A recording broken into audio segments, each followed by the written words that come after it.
One day, someone asked Bill Gates, "Is there anyone richer than you in the world?" Bill Gates replied, "Yes, there's one man richer than me." Then he told this story. "It was back when I wasn't rich or famous yet.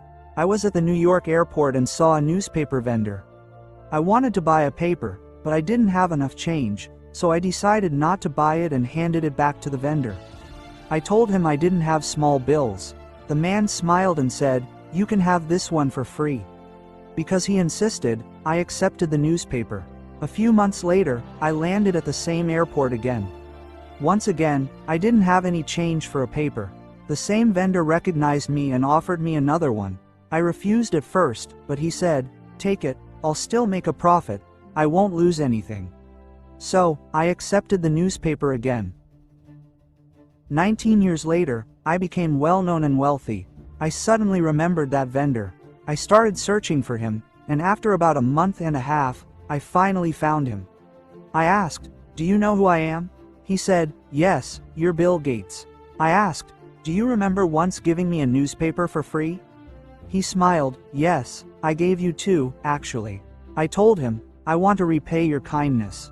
Tell me whatever you wish for in life. I'll make it happen.' The man looked at me and said, 'Sir, don't you think you'll never truly match my generosity?' I asked, 'Why is that?' He said, 'I helped you when I was a poor newspaper seller. You want to help me now when you're the richest man in the world. How could your help ever equal mine?' Bill Gates said, 'That day, I realized that the newspaper man was richer than me, because he didn't wait to become rich to help someone.' You've just heard the story above. So, what are your thoughts? Let's discuss together. Bill Gates may be the richest man in the world in terms of money, but the newspaper seller was far wealthier in spirit. When he gave, he didn't calculate, hesitate, or wonder if he had enough. He helped simply because he wanted to, because his heart was already full. But what about us? How many times have we said, 'I'll help when I have more, when I'm more stable, when I'm less busy'? This story reminds us that kindness doesn't need perfect timing, it just needs to begin. And if we look deeper, the newspaper man was truly free.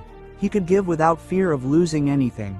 That is the kind of wealth money can never buy. True wealth isn't measured by money, but by the richness of your heart. We often think generosity comes after success, but this story shows the opposite. Generosity creates success, because it shapes who you become. So, when was the last time you gave without expecting anything in return? If you could give something today, a smile, a kind word, a small act, what would it be?